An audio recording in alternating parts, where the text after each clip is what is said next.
Hello guys, this is day 131 3D printing. இந்த வீடியோவில் நம்ம என்ன பார்க்க போறோம் அப்படின்னு பார்த்துட்டீங்கன்னா, ஸோ நிறைய பேர் கேட்குறீங்க, இந்த மாதிரி ஒரு ஆப்ஜெக்ட்ல இருந்து சப்போர்ட் ரிமூவ் பண்றது ரொம்ப கஷ்டமா இருக்கு, அதுக்கு என்னென்ன செட்டிங்ஸை யூஸ் பண்றது மூலியமா சப்போர்ட்ஸை ஈஸியா ரிமூவ் பண்ணலாம் அப்படிங்கிறது தான். வாங்க அதை பத்தி பார்க்கலாம். ஸோ சிம்பிளான ஒரு செக்ஷன். நீங்க சப்போர்ட்ல ட்ரீ சப்போர்ட்டை எனேபிள் பண்ணிருப்பீங்க.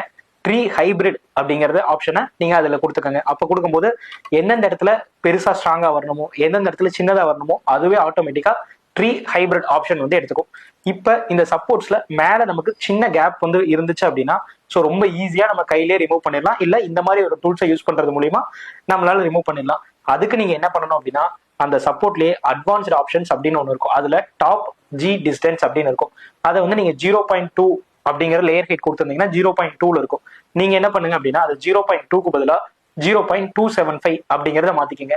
இந்த ஒரே ஒரு செட்டிங்ஸை மாத்துறது மூலியமா உங்களால சப்போர்ட்ஸை ஈஸியா நம்மளுடைய ஒரிஜினல் ஆப்ஜெக்ட்ல இருந்து